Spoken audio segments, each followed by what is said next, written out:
The Lord is glorious at napakahalaga na maunawa, makita natin yung kaluwalhatian ng Diyos anuman ang kalagayan natin sa buhay. And one of the most important ways to glorify the Lord is to realize our blessedness as God's people, no matter what our circumstance in life is. Para nga ba kanino ang blessing? Sino nga ba ang blessed?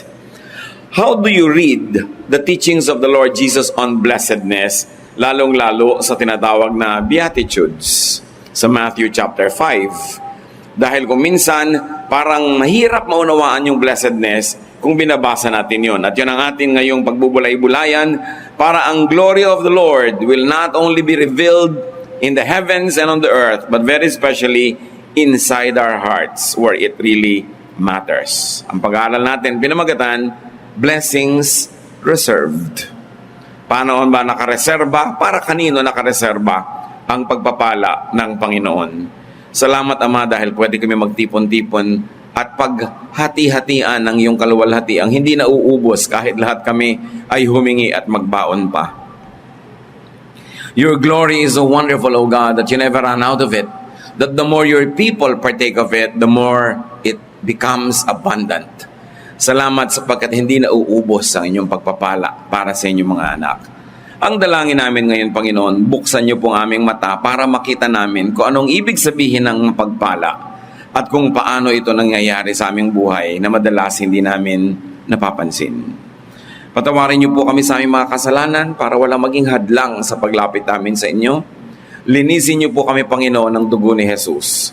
At nawa ang iyong karunungan mapasa amin. Ang mensahe niyo maunawa namin, mapalaya kami mula sa kadiliman ng kamangmangan, at ang karunungang ibibigay mo sa amin, Panginoon, magpagaling sa aming katawan, sa aming emosyon, sa aming espiritu.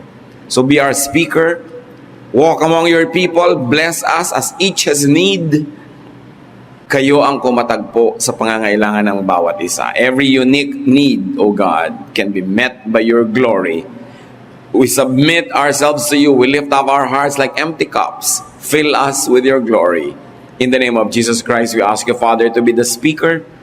Hindi namin kayang mabuksan ang hiwaga na iyong salita, maunawa ang hiwaga nito, ngunit kayo, Panginoon, magpaliwanag sa amin. By the power of the Spirit, reveal to us the mystery of your word and how that might be applied to our daily life. Protect us from harm, from falsehood, and from all works of evil men and evil spirits. Protect also our loved ones who are not with us right now. And we pray, God, that you will teach us powerfully, meaningfully, in the way that liberates and empowers. In the name of Jesus, your Son, our Lord and Savior. Amen. Blessings reserved. Madalas po na nakakaroon ng kalituhan sa pagpapahalaga at sa pagbasa ng Matthew 5, 1-12. Mostly, this confusion is due to the rendition of the various Bible versions or translations that are being read. Pagka binasa po natin, halimbawa ang Matthew 5, 1-12 sa King James Version, dahil ito ay sinulat sa isang matandang wika na at hindi na natin ginagamit na pang-araw-araw, lalo pa nga dito ay wikang banyaga, maraming nakukubli na kahulugan. Pag binasa nyo sa New International Version, it becomes more accessible, pero lalong-lalo naman sa Contemporary English Version. That's why I love comparing versions. And when it comes to reading Matthew 5, 1-12, let's read today the Contemporary English Version. This is so-called the Sermon on the Mount. And the Lord introduced his so-called Sermon on the Mount with what had for a long time been a mysterious treatise on blessedness. Now, from the Contemporary English Version, we read Matthew 5:1. When Jesus saw the crowds, he went up on the side of a mountain and sat down. Jesus' disciples gathered around him. Madalas ipinapakita itong eksena na ito sa mga pelikula para ang Panginoon ay nagsisisigaw, napakaraming mga tinuturuan, libu-libong mga tao na nakaupo at mga nandoon sa paligid, sa may mga bulubundukin. Subalit malinaw yung Matthew 5:1. Maraming ang tao, pero nung magtuturo ang Panginoon, ang kanyang tinipon ay ang kanyang mga alagad at maliit na crowd, a very exclusive crowd, was taught. Nung atin ngayong nakarecord na Matthew 5, 6, and 7. Matthew 5, 2-3, and he taught them, God blesses those people who depend only on Him. They belong to the kingdom of heaven. Pansinin ninyo sa King James Version, nakamukha ng New International Version, sabi dyan, "Blessed are the poor in spirit, for theirs is the kingdom of heaven." At nagkakaroon ng confusion yung translation na yan because people don't understand what poor in spirit means. Many people think it's plain poverty, that if you are poor, you are blessed. But common sense tells you that poverty is not a blessing by itself. So nagkakaroon ng confusion. What does it mean to be poor in spirit? Now the contemporary English version clarifies that God blesses those people who depend only on Him. So here, being poor in spirit means you don't consider your spirit rich enough to understand truth and therefore depend on your understanding of it. So yung kabaligtaran ng poor in spirit, yung rich in spirit, sa tingin nila, alam na nila, marunong sila, kung ganon, yung kalooban at kagustuhan nila at karunungan nilang susundon nila sa pang-araw-araw na pamumuhay. At kinlarify ng contemporary English version, God blesses those people who depend only on Him. So that is what it means to be poor in spirit. You consider your spirit, your wisdom, your knowledge poor.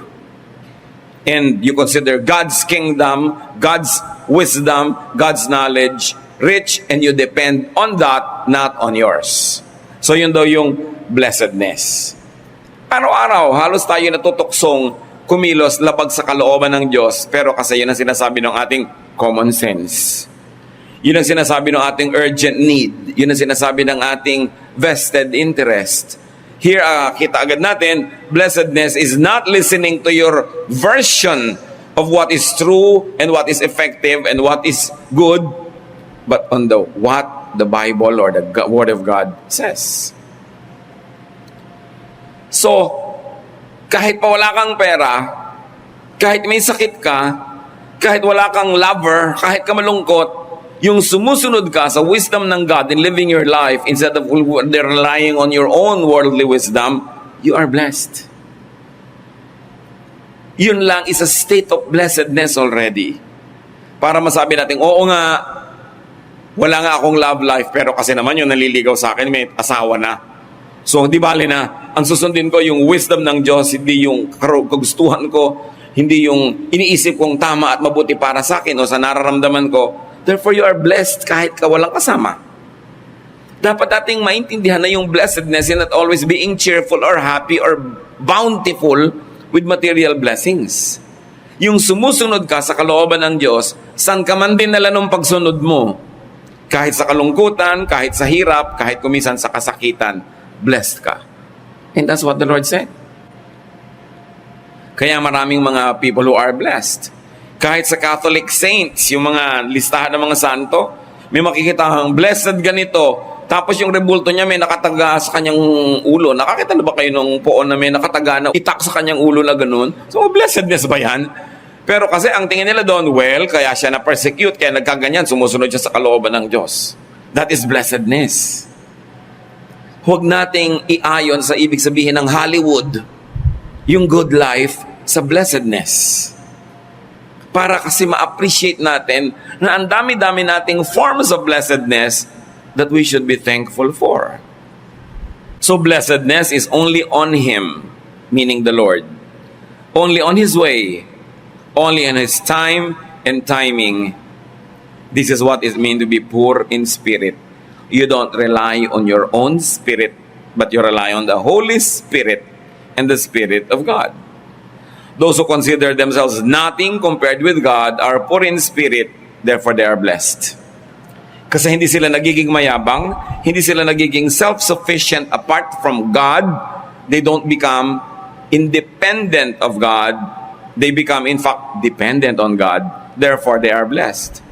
At yung blessedness na yan, hindi lang status in heaven, it could also lead to practical blessedness here on earth, but that's not always, and does not instantly translate into practical blessedness. Blessedness is not on the ways of evil. Pag nakikita mo mayroong corrupt, yumaman, minsan gusto mo na rin matempt, mainggit sa kanya, gayahin ang kanyang style, nandaya, nag-cheat, pumasa sa exam, ikaw, sinunod mo yung katuruan ng Diyos, hindi ka nandaraya, truthful ka, bumagsak ka sa exam, you are blessed. More than the person who passed but cheated. Pero kung hindi mo to re-reviewin, malulungkot ka. Sabi mo, ako na nga yung Christian, ako na nga yung godly, ako pa yung hindi pumasa. Pero yung hindi mo pagpasa led to probably a painful immediate consequence, but your status in heaven is that you are blessed. Siyempre, mas blessed ka kung bumasa ka, tas hindi ka pa nandaya.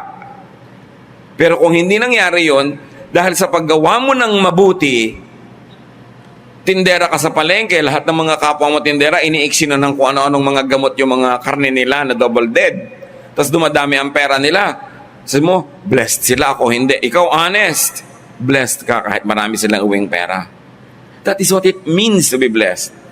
Sino nagsasabing blessed kayo? Heaven. Hindi yung standards of the world. At dapat nating laging alalahanin that we don't live by the standards of the world. Sometimes the standards of the world jive with the standards of God, and that's fine. But we must be poor in spirit. Meaning, our point of view is never better than the point of view of God. Blessedness is not on depending on others, depending on oneself, or being apart from God, or following ways that are opposed to God, no matter what is visible. Sabi nga ng Bible, mapandaya ang mata. Sa tingin mo kuminsan, blessed siya. Pero yung pala hindi, sa tingin ng heaven, bulok siya. So dapat ang mahalaga, anong tingin sa'yo ng Diyos? Hindi yung tingin sa'yo ng tao o tingin mo sa sarili mo. We've got to look at ourselves the way heaven looks at us. When you depend on God, you are blessed in heaven's eyes, no matter what is visible to you at the moment. Kaya napakahalaga na reviewin ang kahulugan ng blessedness. Those who depend only on Him truly belong to Him, as the Lord emphasized it. That belongingness to God is not only a legal status, it is a practical status all the time when you depend on God. To depend on God is to do things God's way, but also to know God's style. How can you depend when you do not know? Kaya para talaga laging maging matibay ang pagiging tayo ay sa Diyos, that we belong to God, it's important to always know the will of God. Set it apart from the will of religious leaders, the will of organized religion, because they are not always the same. Dapat assignment mo yan, private duty, to know God's will. Proverbs 3:5-8, from the New International Version this time, trust in the Lord with all your heart, and lean not on your own understanding. In all your ways acknowledge Him, and He shall direct your paths. Do not be wise in your own eyes. Fear the Lord, and depart from evil. It will be health to your flesh, and strength to your bones. Kaya sabi, huwag kang magdudunong-dunungan. Whenever you disagree with God, obey God. Pero kung minsan naman, your disagreement with God comes from ignorance. Kasi akala mo, ganun kahigpit ang Diyos, hindi naman pala, kaya tuloy sinusuway mo. Pero ang totoo, hindi naman pala Diyos ang may sabi nun, akala mo lang. Alam niyo mga Kristiyano, ang galing umimbento ng Hallmark greeting cards, truths. Kahit saan makikita mo yan, sa mga tweet, sa mga Facebook, kahit sa mga cards, sa mga bookmark, yung mga pinagsasasabi ng tao tungkol sa Diyos na opinion lang niya. Yung God is like this, God is like that. Sino may sabi nito? Anong verse ang may sabi niyan? Kasi marami tayong mga opinion lang tungkol sa Diyos. Well, it is a religious opinion. It is an opinion shaped by religiosity. You must always go back to Scripture and say, how biblical is this opinion of people about God? Lalo yung mga pa-cute, yung may mga drawing na bulaklak, mga sunrise, mga kung ano. Maraming mga sinasabi yan na hindi biblical. Yung masaya ang feeling mo, Pollyannish. You feel that you're always taken care of, that God is always this and that, pero laging chinecheck mo, biblical ba ang stand na to? Check. Para na, you are not wise in your own eyes. It is important to obey, but before you can obey, you must know. So this is a sure way to blessing. John 6:67 to 69, Jesus then asked his 12 disciples if they were going to leave him. Simon Peter answered, "Lord, there is no one else that we can go to. Your words give eternal life. We have faith in you, and we are sure that you are God's Holy One." Marami kasi na tumalikod sa Panginoon nun kasi hindi nasunod yung inaasahan nila. We have expectations of God We have an image of God na pagka yung totoong Diyos hindi na nagswak sa image na yon, nalilito tayo. At ganun ang nangyari doon sa maraming tao. Hindi sumang-ayon yung actual na ginagawa ni Jesus sa inaasahan nilang gagawin ni Jesus. So nagtalikuran sila. Kaya ang sabi nitong Panginoon sa mga disciples, "O kayo din ba? Iiwan nyo rin ba ako?" At sabi ni Peter at mga disciples, "Bakit po namin kayo iiwan? Kanino pa kami pupunta? Wala namang iba." Kahit sila man nalilito, kahit sila man hindi laging sang-ayon, kaya napakahalaga ng paniniwala. Kasi kung sumusunod ka lang dahil naiintindihan mo, knowledge na yan. Mahalaga rin sumusunod ka because of knowledge, but there are moments when you follow out of faith. Dahil nananalig ka, kahit pa nga salungat doon yung personal mo na opinion. Now, ano-ano yung mga blessednesses na yan? Matthew 5:4, God blesses those people who grieve. They will find comfort. Yan ang sabi ng Panginoon. Sabi ng ibang version, blessed are they who mourn. Kaya tuloy nagkakalituhan Wow, malungkot ka, bless mo naman. Namatayan ka, ang bless mo naman. Wrong reading. Kasi dito pag binasa na natin sa contemporary English version, God blesses those people who grieve. So, grieving by itself is probably not a blessing. But because God is God of mercy and balance, He is merciful, He will give balance and comfort to those who grieve. Let's put it this way. Ang lungkot mo, ano man yung dahilan, may Christian magsasabi sa'yo, "Uy, blessed ka." Hindi mo maintindihan, paano ka naging blessed? Nalulungkot nga ako. Blessed ka kasi ang Panginoon maawain. At malapit ang puso niya sa mga nalulungkot. Therefore, ang blessedness mo hindi dahil malungkot ka, kundi dahil yung kalungkutan mo will attract God's very loving attention towards your direction, and God will take care of you if you will accept the care that God will give. Grief places a person in the path of God's blessings more than happiness. Parang mga magulang, pagka masaya yung mga anak mo, nakikita mo isang matamlay, yun ang kakausapin mo, yun ang lilibangin mo, kasi magulang ka Malapit ang puso mo dun sa kawawa, sa broken-hearted. Hindi sa ayaw mo dun sa masaya, pero laging hinahanap mo, bigyan ng balance yung kawawa, yung malungkot. Kaya kayo mga kapatid, sa kanan naman wala, ni isa. Pero kung meron tayong kasama ngayon, ang lungkot nyo, you say, "I'm blessed." Because my grief will call God's blessing to my direction. Kailangan lang buksan nyo ang puso para pag dumating yung pagpapala, yung comfort, yung blessing and strengthening ng Diyos, handa kayong tanggapin yon. Kasi ang pagpapala ng Panginoon sa mga nalulungkot, dahil sa lungkot mo, nabubulag ka ng luha, hindi mo nakikita ang pagpapala pala. Kaya kailangan, sabi mo agad, malungkot ako ngayon, hindi blessing na malungkot ako, pero dahil malungkot ako, may blessing na darating sa akin. Kailangan nakaabang ka, bukas ang puso mo, at sensitive ka doon. This is for those who grieve because they especially depend on Him. Because they belong to the kingdom of God. So may mga nalulungkot lang sila per se, period. Ibe-bless ka pa rin ng Panginoon. Pero lalo na kung ang kalungkutan mo, dahil anak ka ng Diyos. Dahil nanindigan ka sa tama.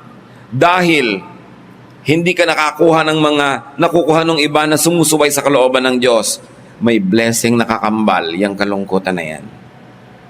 Kaya huwag tayong laging magmukmuk pag nalulungkot, kundi abangan ninyo expectantly. Wait for God's blessing. Dahil sabi ni Lord, blessed are those who mourn. Huwag nating laging isipin na nakalimutan tayo ng Diyos. Parang may natural magnet yung pagiging malungkot at paghihirap ng loob, may natural magnet na tumatawag ng blessing. Pero tandaan nyo, pag kumatok sa pinto yung blessing, dapat pagbuksan. Dapat hindi ka masyadong nakalubog sa luha, hindi mo na makita may dumadating na palang blessing. Because most of these blessings don't present themselves obviously as blessings. So their grief, the people's grief is caused by their godliness at hindi dahil sa paggawa ng masama. Especially when the grief is out of repentance, may blessing yan. Halimbawa, meron kayong na-realize na nagawang mali. Siyempre, nalungkot kayo, nagkalupi-lupi yung puso nyo na parang papel na nilamukot. Blessing ang kasunod nun. Kasi ang kalungkutan dahil sa repentance, may kakambal na pagpapala sa Diyos. So, hindi magtatagal yung lungkot na yan. Halimbawa sa Jonah. Si Jonah, yung propeta, inutusan ng Diyos na magpunta sa Nineveh. Kasi nagagalit ang Diyos sa Nineveh, ang sama-sama ng lungsod. Sabi mo sa Nineveh, gugunawin ko sila. Kasi ang sama-sama nila. Sa mahabang kwento, nakarating ang Jonah doon sa Nineveh at sinabi niya yung turo ng Diyos, napaparusahan yung lungsod. Nagbagong loob yung lungsod. Nagsisi. Hindi pinarusahan ng Diyos. Jonah 3:6-9. When the king of Nineveh heard what was happening, he also dressed in sackcloth. He left the royal palace and sat in dust. Then he and his officials sent out an order for everyone in the city to obey. It is said, none of you or your animals may eat or drink a thing. Each of you must wear sackcloth, and you must even put sackcloth on your animals. 3:9. You must also pray to the Lord God with all your heart and stop being sinful and cruel. Maybe God will change His mind and have mercy on us so we won't be destroyed. Jonah 3:10. When God saw that the people had stopped doing evil things, He had pity and did not destroy them as He had planned. Dahil na-realize ng hari na masama silang mga mamamayan, nalungkot siya. He ordered a fast. He ordered civic and civil repentance. At sila ay nagbagong loob. Hindi natuloy ang parusa na nakalaan sa kanila. Kasi bakit pa sila paparusahan? Ikinalungkot na nila ang kanilang kasalanan. Mga kapatid, ma-alarm tayo pag gumagawa tayo ng mali tapos wala ng lungkot. Yung parang may kalyo na yung ating konsyensya, hindi na natin nararamdaman yung kirot na may ginawa tayong mali. Sinagot mo yung nanay mo tapos you don't even feel bad. Inaway mo yung asawa mo, ininsulto mo tapos you don't even feel bad. Meron kang tinanggihan na nangangailangan, kaya mo naman tulungan, you don't feel bad, dangerous yan. Ngayon, when you feel bad, you are blessed. Ito yung blessing na kalungkutan. Biro mo nalulungkot ka, sasabihin mo, bakit ako blessed and nalulungkot ako? Kasi kinakalungkot mo na masama ka, na may ginawa kang mali. Blessed ka. Ang susunod mong gawin, sundin mo ang sinasabi ng lungkot na yan. Magsisi ka, magbagong loob ka, stop doing wrong, start doing what is right, then blessing will come. Kaya ka blessed pag malungkot ka. Pag may nagawa tayong mali, tapos may guilt ka, mahirap yung feeling, blessing yan. Kaya lang, saan mo dadalhin yung feeling? Kung kakalimutan mo lang, tatabunan mo sa isang sulok, bali, wala, hindi magiging blessing. But if you correct your life and did what was right because of that negative feeling, then it is a blessing. This is grief because of repentance. Therefore, it is a blessing. Napakahalaga din yung lungkot ng mga anak ng Diyos, lalo yung mga lingkod ng Diyos. Si Hannah, ang tagal-tagal niyang humihiling ng anak. Wala siyang anak. Tapos nagkaroon pa ng mga ibang asawa yung asawa niya, nagkaanak pa, iniinggit-inggit pa siya dahil yung mga iba, may anak, siya wala. Nanalangin siya sa Diyos. 1 Samuel 1:10-14, Hannah was broken-hearted and was crying as she prayed, Lord all-powerful, I am your servant, but I am so miserable. Please let me have a son. Later, the Lord blessed Elkanah and Hannah with a son.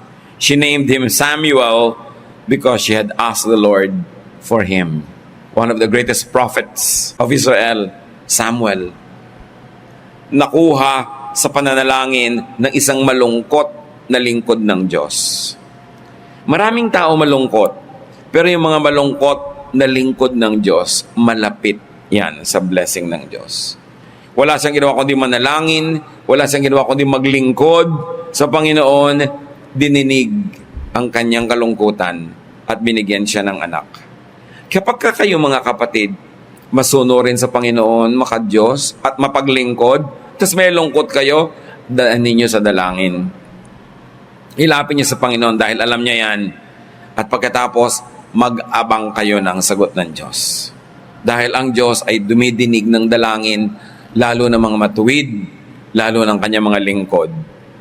Matthew 5:5, ano pa ang blessing? Sabi ng Panginoon, God blesses those people who are humble. The earth will belong to them.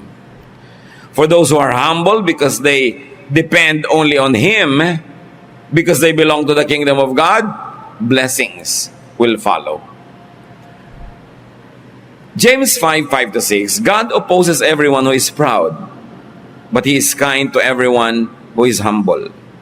James 5:7-10, be humble in the Lord's presence, and He will honor you.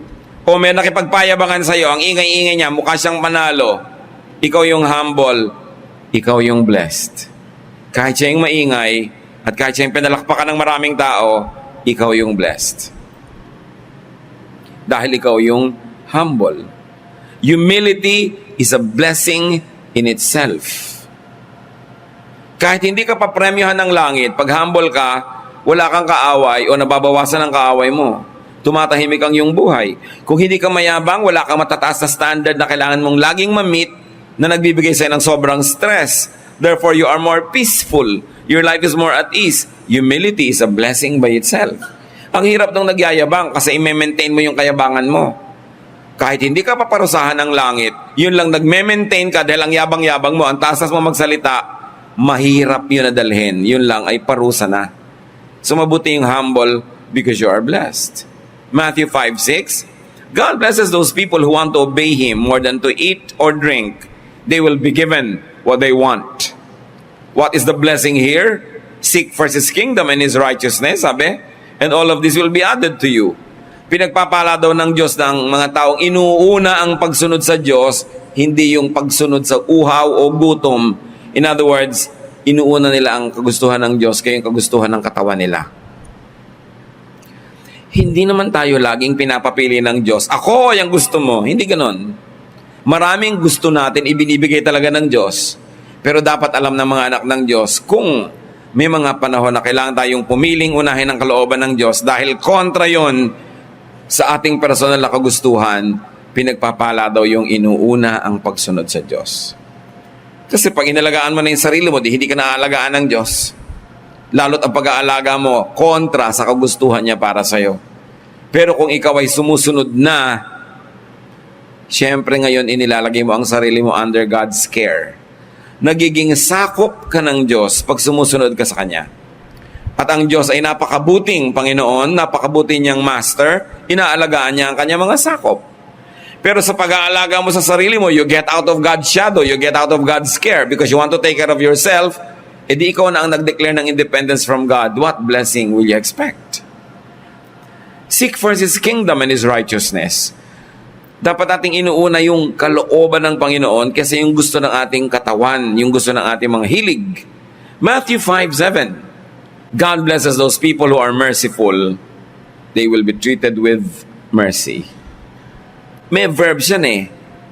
Those who choose to be humble, those who choose to be merciful. Hindi siya yung you are merciful because it is your quality, but you do what is the merciful thing to do. Hindi yung character mo na humble ka. Konting tao lang yung ang character nila talagang humble. What can you do if you're not really humble? Blessed ka when you choose to do the humble thing. Iba yung natural ka ng humble, iba yung nilalabanan mo, yung yabang mo at nagpapaka-humble ka, yun yung nabe-bless. Konti lang naman sa atin talaga yung naturally humble eh. Tsaka yung naturally merciful, people are naturally selfish.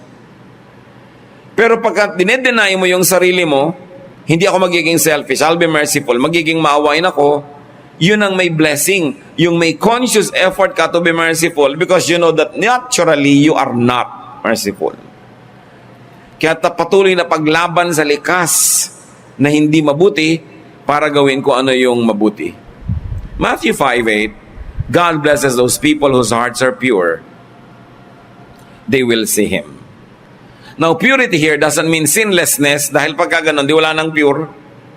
Dahil lahat naman ng tao nagkukulang, kinakapos. But purity here is freedom from selfish bias. Freedom from selfish agenda. Yung frame ng mundo na pagtingin mo sa mundo from your selfish point of view, dapat tinatanggal natin yan. Freedom from corruption of ignorance because you are liberated by truth. Nagiging pure ka, purified by truth, purified by knowledge, and purified by consciousness that we should not be selfish. Ang ginagawa ng tao, mga kapatid, kadalasan selfish. Pag sinasabi mo, anong bang iniisip ko? Ba't ganito yung ginagawa ko? Teka, selfish act ito. I'm going to do what is right. We are purifying our hearts and we are purifying our ways. Bakit natin nire-review itong mga blessednesses na to? Kasi ang dami-dami sa atin blessed and we don't appreciate it. Ang napagtutuan na natin ng pansin, yung wala, hindi natin napapansin na blessed pala ako just by being merciful. Hindi ko na kailangan na ma-recognize ako ng mga tao because God says I'm blessed. Therefore, it is a blessing in terms of status and it could also lead to practical blessings in terms of rewards. Matthew 5:9, God blesses those people who make peace. They will be called His children. Hindi sinabing God blesses peaceful people. Bihira lang naman yung people who are naturally inclined to be peaceful. But those who make peace. You know, you make peace. There's a verb, there's an action, there's an intention, and a clear step that is taken to make peace. Sabi ganoon, you will be called His children. Meron kang kaaway na kapatid, are you making peace? Kasi if you are not making peace, you are indirectly making or continuing war. Because you are not making peace. And the blessedness is not in believing in peace, but in making it. Yung pupunta ka, makikipagkasundo ka, makikipag-ayos, you make peace. Proverbs 12:20, deceit is in the hearts of those who plot evil, but those who promote peace have joy. At isa yan sa mga premyo ng mahilig gumawa ng kapayapaan, merong kagalakan sa puso. Kasi siyempre, we are made in God's image. If you make war, and even if you win, may grief ka rin eh. Yung nanalo ka sa sigawan, ang totoo kung makikinig ka sa konsyensya mo, may lungkot ka rin. Yung may nasaktan ka na kalooban, ikaw yung winner, ikaw yung may power, because you are made in God's image, meron ka ring pagdaramdam na nakasakit ka ng kapwa. Kaya dapat pinapakinggan natin yung pagdaramdam na yun. Yun yung godly sorrow. Hindi natin dapat ini-ignore. Therefore, godly sorrow should spur you to do something positive to make peace. It's normal to quarrel because that's the way of the world. But godly people are not just normal. We are above normal. We make peace. And then that peace-making gives us joy. Matthew 5:10, God blesses those people who are treated badly for doing right. They belong to the kingdom of heaven. Ito, ibang-iba na naman ang pananaw ng Panginoon dito. Sabi, blessed ka pag masama ang naging trato sa'yo, dahil tama ang ginagawa mo. Yung iba, ba't ko pa ba nagawa yung tama? Hindi ako na-premyuhan. Next time, hindi na ako gagawa ng tama kung ganito lang ng ganito. Diba? Nagsisisipat gumawa ng tama. Ang sabi ng Panginoong Jesus, blessed ka. Kasi ang ginawa mo, tama. Kahit wala kang premyo, hindi ka kinilala, nahirapan ka pa nga, pero blessed ka. At kung paano mo tatanggapin, kapatid, na blessedness yun ang assignment mo.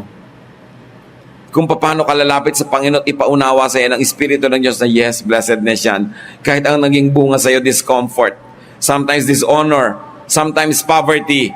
But that is blessedness. You must not measure yourself with the measurements of the world, but with the measuring rod of God. At ito ay gumagawa ka ng tama, tapos pangit pa yung binigay sa iyo. Huwag kang magsisi.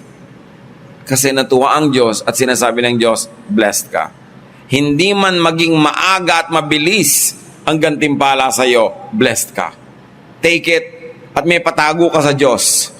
Kung gumawa ka ng tama tapos pangit pa yung binigay sa yung resulta ng mundo, meron kang patago sa Diyos na pwede mong ma-withdraw any moment. Kasi mo, you are blessed. Matthew 5:11-12, God will bless you when people insult you, mistreat you, and tell all kinds of lies about you because of me. Be happy and excited. You will have a great reward in heaven. People did the same things to the prophets who lived long ago. Di ba? Dinadala mo yung Biblia, pinagtatawanan ka, sinashare mo yung katotohanan, nachichismis ka pa, minamaliit ka, napagsasabihan ka ng kung ano-ano, pero sabi ni Lord, walang bago. Lahat ng propetang nauna sa inyo, ginanyan. Ako man, sabi ng Panginoon, ginanyan. So pag ginaganyan ka ngayon, we all belong together. It's not convenient at the moment, but you will have great reward. You are in good company. So huwag tayong umiwas na may insulto, huwag tayong umiwas sa wikaan ng hindi maganda dahil tayo ay mananampalataya, dahil tayo naninindigan. Huwag nating hanapin yung approval of the world, yung papuri ng mga tao sa paligid. Kasi pagka tumataas na ang dagat, natutunaw na ang mga yelo, pumuputok na ang mga bulkan, nagkakaroon ng mga tidal wave, at nagkakaroon ng mga lindol, sa Diyos ka naman tatawag hindi sa mga tao na yan. Kaya ang mahalaga, good record ka sa Diyos. Doon ka malapit dahil siya naman ang tatawagan natin at siya ang nagligtas sa atin at siya ang patuloy pang magliligtas sa atin. Wala namang bago mga kapatid. You might say, alam na natin itong Matthew 5 na to. Pero ang mahalaga, magkaroon tayo ng deeper appreciation of what blessedness is. So that we will never miss thanking God when there are blessings around but we don't see them. Mas maging malinaw ang pananaw natin kung anong ibig sabihin ng blessedness. Blessedness is not being celebrated by the world. It is not being accepted or being praised by men, but it is pleasing God. And even if the immediate result seems to be painful or at least not fruitful, don't be deceived by what is immediate, by what is seen or what is heard. Establish yourself in the unchanging truth of God's word, the words of the Lord Jesus. You are blessed. So blessed are those who grieve. Grief is not the blessing, but your state of grief will attract God's blessing. So alam mong hindi yan magtatagal. Wait for your rescue. Blessed are those who humble themselves. Remember, it's a verb, it's an action, an effort. Blessed are those who prioritize obedience to God above selfish interest. Blessed are those who show mercy. Again, it's a verb. You show mercy, you do merciful acts. And blessed are those who have pure hearts. Therefore, purify your heart all the time. At ang pinakamadalis natin na tanggalin sa puso natin, selfishness. Yun lang ang gawin mong assignment, tanggalin mo yung selfish color of everything you do, you become more and more pure. Blessed are those who make peace, not those who just believe in it, but those who make it. Blessed are those who are treated badly for doing right, so do right in spite of the consequence. And blessed are those who get mistreated because of their faithfulness to Christ. If you are in any of these situations, claim your blessedness. Celebrate your blessedness and do not needlessly grieve. Kailangan tumalas ang mata natin na makilala ang blessing para lagi tayong mapagpasalamat.